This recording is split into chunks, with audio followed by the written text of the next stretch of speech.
Hello everyone, welcome to my channel Jaiswal Coaching. Today we are going to deal with the exercise question of chapter number 6 electric current and circuit. So we already done the whole chapter and now this is the time to deal with the question and answer. So without wasting time, let's get start the questions. So question number third is find out the equivalent resistance of the circuit given alongside, है ना। तो इसमें हमको क्या खोजना है, equivalent resistance खोजना है इस सर्किट में। तो देखिए यहाँ पे ये क्या है, ये है सीरीज कॉम्बिनेशन में और ये दोनों क्या है, पैरेलल कॉम्बिनेशन में। तो सबसे पहले हमको ये इसका निकालना है, इसका जो टोटल रेजिस्टेंस है इसको निकालेंगे, फिर उसके बाद ये दोनों को ऐड कर देंगे तो इसका आंसर आ जाएगा। बहुत ईजी क्वेश्चन है, ऐसे क्वेश्चंस को करना मतलब बहुत इजी है। तो अगर आप सीख गए ना तो definitely you can get a good marks in your exam. ठीक है, तो देखते हैं कि एक में कितना रजिस्टर दिया हुआ है सीरीज़ कॉम्बिनेशन का, 5 ओम दिया हुआ है। तो हमने लिखा है 1 5 ohm resistor connected directly in series from point A से सीरीज़ में कनेक्टेड है एक रजिस्टर। और दूसरा जो पैरेलल कॉम्बिनेशन है वो 2 रजिस्टर है ना। क्या क्या है, 5 ओम और 10 ओम। तो फॉर्मूला क्या है पैरेलल कॉम्बिनेशन का, 1R is equal to 1R1 plus 1R2, right. R1 के जगह में हम क्या लिख देंगे 5 और R2 की जगह में 10 लिख देंगे। तो 1/R is equal to 1/5 plus 1/10, ठीक है। तो अब इसको क्रॉस मल्टीप्लिकेशन कर देंगे, 1 10 ज़ा 10, 5 1 ज़ा 5 अपॉन 5 10 ज़ा 50, है ना। 10 और 5 को प्लस करेंगे तो 15 और 50 का नीचे, है ना, 15/50 हो जाएगा। तो R का वैल्यू क्या हो जाएगा, R को अगर पलट देंगे तो, है ना, ये तो 1/R का वैल्यू है। अगर R का वैल्यू चाहिए तो इसको ऊपर कर देंगे, R/1 हो जाएगा और इसको भी ऊपर करना पड़ेगा, 50/15। जब इसको हमने डिवाइड किया तो कितना आया, R का वैल्यू 3.33 ओम आया। अब हम, ये तो हमारा पैरेलल का आया है। अब हम जो सीरीज़ में था और जो पैरेलल का आया है और सीरीज दोनों का हमको इक्विवेलेंट रेजिस्टेंस निकालना है। तो उसके लिए क्या करेंगे, R total is equal to R series plus R parallel. R series कितना है 5 ओम है और R पैरेलल कितना है 3.33 ओम, ठीक है। तो R टोटल कितना हो जाएगा, जब ये दोनों को प्लस कर देंगे तो 8.33 ओम, है ना। अब ये क्वेश्चन आपको समझ में आ गया होगा, बहुत इजी क्वेश्चन है, राइट। तो ये जितने भी ऐसे क्वेश्चंस आते हैं पैरेलल और सीरीज़ के, सब ऐसे ही बनते हैं, तो घबराने वाली बात नहीं है। अगर ये क्वेश्चंस अगर आप सीख गए तो आपको एग्ज़ाम में बहुत हेल्प करेगा। और एक क्वेश्चन इसमें से आता ही आता है बोर्ड में, है ना, तो आपको याद रखना होगा कि कैसे इसको सॉल्व करते हैं। नेक्स्ट क्वेश्चन है question number 4, what is fuse, fuse क्या है और वो किस मटेरियल से बना हुआ है, ठीक है। तो इसका आंसर है an electric fuse is a safety device that protect circuit from excessive current. तो इलेक्ट्रिक फ्यूज क्या है, एक सेफ्टी डिवाइस है जो कि प्रोटेक्ट करता है सर्किट को एक्सेसिव करंट से, मतलब बहुत ज़्यादा करंट से प्रोटेक्ट करता है। नेक्स्ट पॉइंट है इसमें, it melt when current is too high, ये मेल्ट हो जाता है जब करंट बहुत ज़्यादा हो जाता है, ठीक है। और ये इलेक्ट्रिक सर्किट को ब्रेक कर देता है ना। इट प्रिवेंट इलेक्ट्रिकल फायर्स, और इसके कारण जो इलेक्ट्रिकल फायर्स मतलब जलता नहीं है, वो जो भी इलेक्ट्रिकल अप्लायंस है ना उसमें आग नहीं लगेगा। और ये प्रोटेक्ट करता है कनेक्टेड अप्लायंस, जितने भी उसके में कनेक्टेड अप्लायंस रहते हैं, कोई भी मशीन जो भी उससे कनेक्टेड, उसको ये प्रोटेक्ट करता है। तो ये किस मटेरियल से बना है, नेक्स्ट क्वेश्चन तो यही है ना। उसमें दिया हुआ है कि what material it is made up of. तो कौन से मटेरियल से बना है, ये बना है made up of lead tin alloy से बना है, मतलब लीड और टिन के मिक्सचर से बना है। और इसमें मेल्टिंग पॉइंट बहुत कम होता है और इसका जो इलेक्ट्रिकल रेजिस्टेंस है वो बहुत ज़्यादा होता है, इसी के कारण जो है वो इलेक्ट्रिकल अप्लायंस को बचाता है ताकि वो ना जले। तो ये क्वेश्चन जो है क्वेश्चन नंबर 4 आपको समझ में आ गया होगा, बहुत ईजी है, राइट।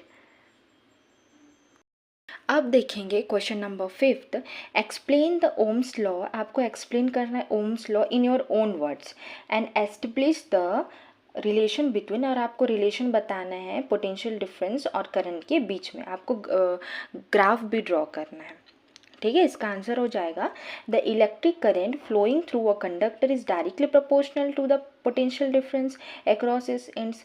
ओम्स लॉ क्या कहता है कि जो इलेक्ट्रिक करंट है मतलब I जो कि कंडक्टर में फ्लो हो रहा है वो डायरेक्टली प्रोपोर्शनल होता है किसके, पोटेंशियल डिफरेंस के, ठीक है।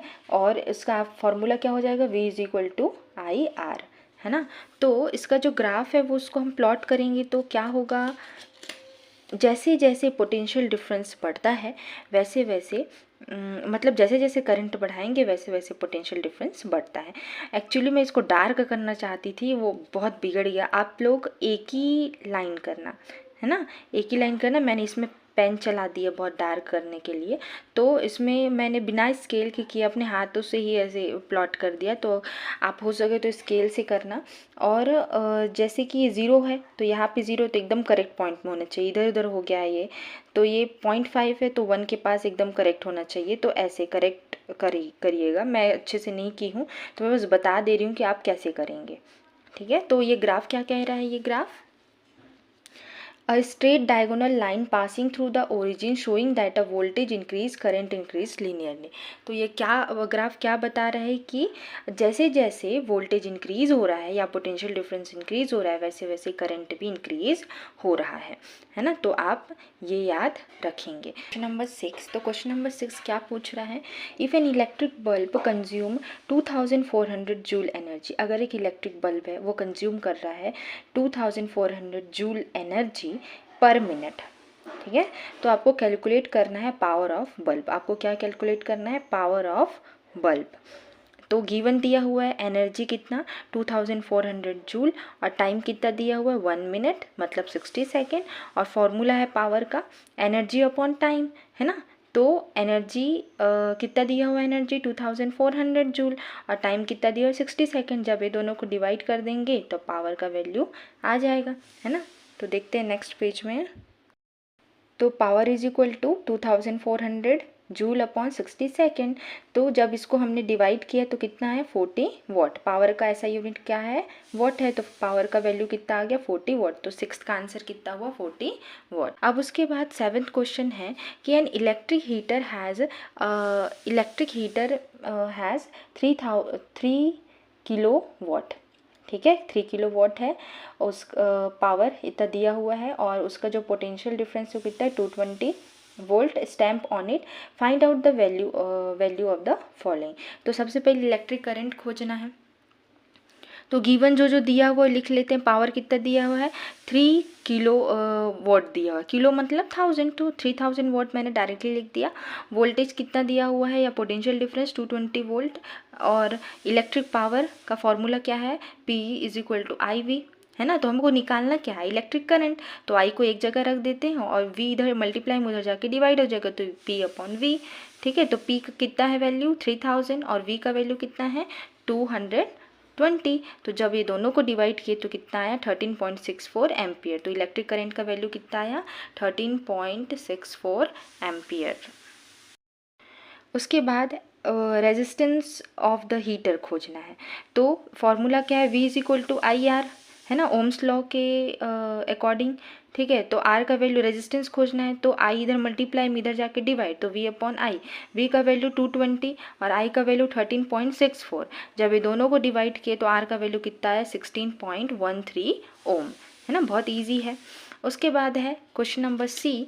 तो C क्या कह रहा है कि cost of electricity if unit cost is ₹1.50 पर किलो वॉट आर, ठीक है। तो इसमें क्या लिखा हुआ है कि cost of electricity if unit cost कितना है, एक यूनिट का कॉस्ट कितना है 1.50, राइट। तो and the heater is used for 10 hour, time कितना दिया है 10 आवर। तो कॉस्ट ऑफ इलेक्ट्रिसिटी कितना होगा वो हमें खोजना है।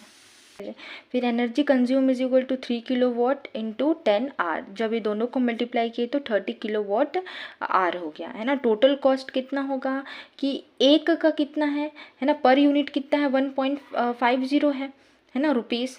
अगर हम लोग 30 kilo watt per hour use कर रहे हैं तो दोनों को मल्टीप्लाई कर देंगे तो कितना आएगा 45 रुपीज़ इसका आंसर आएगा, है ना। तो क्वेश्चन नंबर 7 का ABC हमने कर डाला है। उसके बाद नेक्स्ट वीडियो में क्वेश्चन नंबर 8 से हम देखेंगे। क्वेश्चन मतलब ये वीडियो बहुत लंबा हो जाएगा, तो इसके लिए हम नेक्स्ट वीडियो में उसको वो सारे क्वेश्चंस को डील करेंगे। और अगर कुछ डाउट है इन क्वेश्चंस में तो आप ज़रूर बताइएगा, मैं सॉल्व करने की कोशिश करूँगी, है ना। तब तक के लिए bye, have a good day.